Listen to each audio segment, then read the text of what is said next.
Salut la team rue des joueurs, j'espère que vous allez bien. On se retrouve aujourd'hui pour une nouvelle vidéo sur la Coupe du Monde 2022. Le sujet du jour va concerner les buteurs. On va voir quels joueurs peuvent potentiellement terminer meilleurs buteurs de la compétition. Avant de démarrer, pensez à vous abonner à notre chaîne YouTube si ce n'est pas déjà fait et à activer les notifications pour être alerté dès qu'on sort du nouveau contenu. Alors déjà, je pense que l'on est tous d'accord, pour finir meilleur buteur, c'est quand même plus simple d'être dans un pays qui fait partie des favoris et qui peut potentiellement aller loin dans la compétition. Et pourquoi pas, ça aide aussi une équipe qui est dans un groupe plutôt abordable et qui pourra marquer pas mal de buts en phase de poule.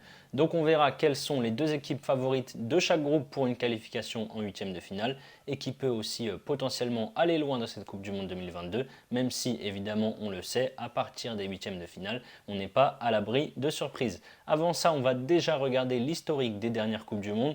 En 2018, c'est Harry Kane qui avait terminé meilleur buteur de la Coupe du Monde avec 6 unités. Sur les 6, il en avait inscrit 5 en phase de groupe et un seul en phase à élimination directe. Il avait mis un doublé contre la Tunisie et un triplé contre le Panama en poule, d'où l'importance, comme je le disais, d'être dans un groupe plutôt facile. L'Angleterre avait été jusqu'en demi-finale. En 2014, c'était clairement une surprise. Le Colombien James Rodriguez avait fait une Coupe du Monde exceptionnelle et avait terminé meilleur buteur avec 6 buts là aussi.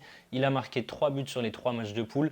Ensuite, un doublé en huitième de finale contre l'Uruguay et un but en quart contre le Brésil où la Colombie s'est faite sortir malgré tout de buts à 1. Thomas Müller, lui, avait terminé deuxième au classement avec 5 buts et c'est d'ailleurs l'Allemagne qui avait remporté la Coupe du Monde. Et je vais remonter pour finir à la Coupe du Monde 2010 où 5 joueurs avaient terminé avec le même nombre de buts: Thomas Müller, Wesley Sneijder, Diego Forlán et David Villa. Et oui, quand on entend tous ces noms, ça remonte un petit peu. Aujourd'hui, il n'y a plus que Thomas Müller qui joue encore. Les 4 avaient inscrit 5 buts et pour les parcours, l'Allemagne de Müller avait été en demi-finale, les Pays-Bas de Schneider ont perdu en finale contre l'Espagne, l'Uruguay de Forlán a été éliminé en demi-finale par les Pays-Bas et donc l'Espagne de David Villa a remporté la Coupe du Monde. Donc on voit clairement que pour finir meilleur buteur de la Coupe du Monde, il faut au moins aller jusqu'en quart de finale, à moins d'une grosse surprise et d'un buteur qui cartonne en phase de poule. Mais c'est vrai que c'est dur de terminer meilleur buteur en ne jouant que 3 matchs de poule et un huitième de finale par exemple. On va maintenant s'intéresser aux favoris de chaque groupe et donc aux deux équipes qui se qualifieront potentiellement et selon moi pour les huitièmes de finale.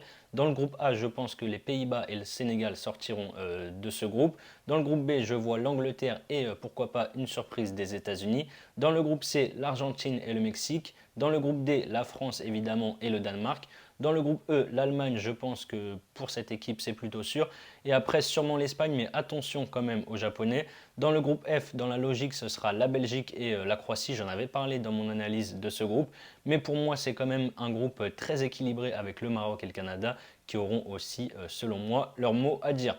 Groupe G, là aussi très équilibré. Le Brésil, évidemment, grand favori de ce groupe. Et derrière, je pense que ça va batailler dur entre la Serbie, la Suisse et le Cameroun. Et dans le groupe H, là aussi, groupe plutôt équilibré. Sur le papier, Portugal et Uruguay un poil supérieur. Mais quand même, attention au Ghana et à la Corée du Sud. Parmi toutes ces équipes, il y en a que je ne vois pas aller plus loin si elles arrivent à sortir des poules. Le Sénégal, les États-Unis, le Mexique, le Danemark, l'Espagne s'ils se qualifient, je ne suis pas vraiment fan. En plus, ils n'ont pas de grands attaquants cette année. Je vois mal Morata ou Iglesias finir meilleur buteur de la Coupe du Monde. Ensuite, si la Croatie passe, comme l'Espagne, ils n'ont pas vraiment de bons vrais numéro 9. Donc je vois mal un Croate finir meilleur buteur de la compétition, même s'ils vont loin dans la compétition, comme il y a 4 ans par exemple. Dans le groupe G, on va dire quand même que le Cameroun est un ton en dessous de la Serbie et de la Suisse. Côté suisse, le 9 devrait être Bryan Mbolo. Il est bon, mais de là à se disputer un titre de meilleur buteur, je ne pense pas, surtout si la Suisse sort rapidement. Par contre, côté Serbie, là, ça peut être intéressant s'il passe quelques tours et qu'il mette pas mal de buts en phase de poule. Vous savez évidemment de qui je vais parler. Vlahovic et Mitrovic qui sont monstrueux en club comme en sélection. Ils font un bon début de saison et aussi pas mal scoré avec la Serbie en Ligue des Nations. Les Serbes ont en plus une équipe vraiment sympa sur le papier. Ça peut être l'une des surprises de ce mondial selon moi. Donc pourquoi pas mettre une pièce sur Mitrovic, meilleur buteur de la Coupe du Monde à 50 et Vlahovic à 50 également. Ces cotes-là sont disponibles sur Winamax. Et dans le groupe H, je ne vois pas le Portugal aller loin. Pareil pour l'Uruguay. Cristiano Ronaldo est sur le déclin et vit une saison compliquée à Manchester. Cavani et Suarez en Uruguay, c'est pareil, ils sont sur la fin. Il y a Darwin Núñez qui pousse, mais je ne le vois mal mettre 5 ou 6 buts dans la compétition. Du coup, voilà pour moi sur les équipes outsiders. Il n'y a que les deux buteurs de la Serbie, Mitrovic et Vlahovic, qui peuvent pourquoi pas aller chercher ce titre de meilleur buteur. Bien sûr, c'est compliqué. Les cotes sont très hautes et c'est aussi pour ça que ça reste du fun. Je l'ai dit, Mitrovic à 50 et Vlahovic à 50 sur Winamax. Les cotes sont magnifiques, mais on est d'accord pour dire que le titre devrait normalement se jouer entre les buteurs des nations favorites à la victoire finale, donc les Pays-Bas, l'Angleterre, l'Argentine, la France, l'Allemagne, la Belgique et le Brésil pour moi. Les Pays-Bas, on va commencer par eux, ont énormément de qualité en attaque. Pas vraiment par contre de 9 titulaires et indiscutables, mais beaucoup de joueurs qui peuvent scorer, Depay, Gakpo, Bergwijn, Weghorst, etc. Mais il y en a quand même un qui sort du lot et qui porte vraiment la sélection, c'est Memphis Depay. Il s'est blessé fin septembre en sélection justement, mais sera rétabli pour la Coupe du Monde. Avec 42 buts en 81 sélections, il tourne à presque un but tous les deux matchs. Le meilleur buteur des Pays-Bas, normalement, ça devrait être lui dans cette Coupe du Monde. Depay, meilleur buteur de la Coupe du Monde, c'est à 26 sur Unibet. Ensuite, en Angleterre, c'est pareil. Il y a du monde en attaque avec Kane, Sterling, Foden, Saka, Mount et compagnie. Le patron de la sélection, c'est Harry Kane, capitaine et qui tire en plus les pénaltys. Le meilleur buteur anglais devrait être, selon moi, Harry Kane, qui fait un début de saison exceptionnel avec Tottenham et qui a inscrit 51 buts en 75 sélections. C'est d'ailleurs le favori des bookmakers pour finir meilleur buteur de la compétition avec une cote à 8 sur Winamax, Betclic et Unibet.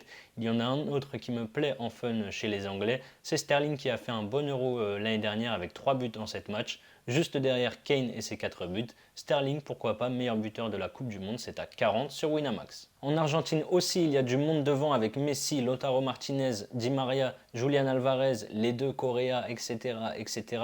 Mais bon, le favori, sans débat possible, ça reste Léo Messi, qui jouera en plus sa dernière Coupe du Monde. Il est à 15 sur Betclic et le seul coéquipier qui pourrait pour moi finir devant lui, c'est Lautaro Martinez qui est à 30 sur Betclic. Côté français, là c'est plus simple, on a du monde devant et du talent, mais les trois Griezmann, Mbappé et Benzema semblent quand même indéboulonnables. C'est ceux qu'on devrait retrouver à chaque match lors de la Coupe du Monde. Les trois font un début de saison intéressant dans leur club respectif. En difficulté la saison dernière, pour ce retour à l'Atlético, Griezmann va beaucoup mieux cette saison. Si je dois en retirer un des trois, ça serait plus lui. Même s'il marque beaucoup en équipe de France, je le vois davantage à la passe cet hiver. Pour moi, le favori, c'est Benzema qui vient de remporter le Ballon d'Or. Il n'était pas là en 2018, donc il aura à cœur de briller. À l'Euro, l'année dernière, c'est lui qui avait terminé meilleur buteur français avec 4 buts en 4 rencontres. Griezmann en avait mis 1 et Mbappé 0. Donc pour moi, c'est Benzema qui finira meilleur buteur des Bleus. Il est à 15 sur Winamax. Je donne quand même la cote d'Mbappé parce qu'il peut très bien finir meilleur buteur. Il est à 9 sur Winamax. C'est le favori derrière Harry Kane pour les bookmakers. Et enfin, Griezmann, lui, a une cote exceptionnelle, elle est folle, à 75 sur Winamax. Chez les Allemands, là aussi, il y a un gros vivier en attaque avec Havertz, Sané, Musiala, Gnabry, Müller, Werner, etc. Je ne vois pas vraiment un joueur qui peut se détacher dans le lot. Ils ont vraiment un gros collectif. Tout le monde peut marquer dans cette équipe. Je pense que l'on aura pas mal de joueurs qui vont en planter 1, 2, voire 3. Mais je ne vois pas qui pourrait vraiment se détacher et en mettre plus. Je vais quand même vous donner les cotes des buteurs allemands, mais je ne vois pas un Allemand finir meilleur buteur de la compétition. On a du Havertz qui est à 50 sur Winamax, Gnabry 41 sur Unibet, Müller à 50 sur Betclic, pareil pour Werner, etc., etc. En Belgique aussi, il y a énormément de monde en attaque, Lukaku, De Bruyne, Eden Hazard, Batshuayi, Trossard, etc. Mais bon, Kevin De Bruyne sera plus à la passe qu'à la finition. Eden Hazard ne joue plus au Real Madrid et n'a plus les jambes qu'il avait à une certaine époque. Donc finalement, il ne reste plus que Lukaku qui est blessé depuis fin août et qui va peut-être manquer un petit peu de rythme. Ça reste le favori des Diables Rouges pour moi avec une cote à 18 sur Winamax. Et pour finir, le Brésil qui a sûrement l'attaque la plus fournie du mondial avec Neymar, Vinicius, Rodrigo, Paqueta, Richarlison, Firmino, Rodrigo, Anthony, etc. Je pourrais continuer encore longtemps. Ils ne vont d'ailleurs pas tous être appelés.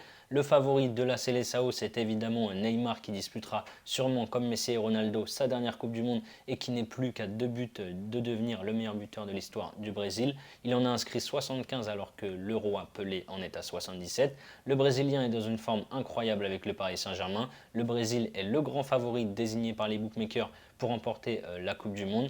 Donc pourquoi pas voir un Brésilien terminer meilleur buteur. Le premier qui vient à l'esprit, c'est donc Neymar, qui est coté à 13 sur Betclic et Unibet.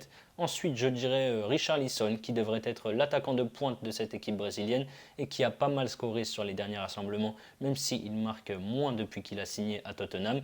Il est à 40 sur Betclic et pourquoi pas, mais là je suis moins fan, Vinicius, qui est monstrueux avec le Real mais qui a du mal à marquer en sélection. Il est à 30 sur Betclic. Je vous ai donné mes favoris pour chaque pays, mais je vais restreindre parce que parmi tous ces noms, il n'y en a que quelques-uns qui, selon moi, batailleront réellement pour finir meilleur buteur.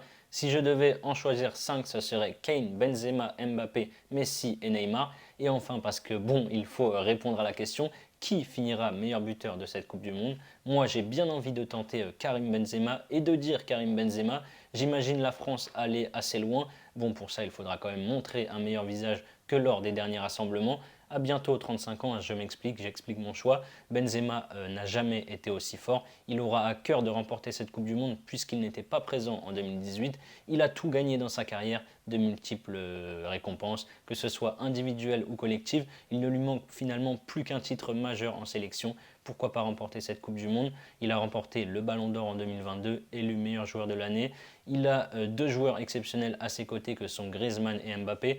Malgré le mauvais parcours des Bleus à l'Euro, il a quand même inscrit 4 buts en 4 matchs. C'est le capitaine du Real, il est à l'apogée de sa carrière. Pourquoi pas une nouvelle belle histoire avec un sacre pour la France et un titre de meilleur buteur pour Benzema? C'est mon prono, Benzema meilleur buteur de la Coupe du Monde à 15 sur Winamax. C'est la fin de cette vidéo, j'espère qu'elle vous a plu. N'hésitez pas dans les commentaires à me dire qui selon vous terminera meilleur buteur de la Coupe du Monde. D'ailleurs, Coupe du Monde qui approche à grands pas, on est maintenant à moins d'un mois de la compétition.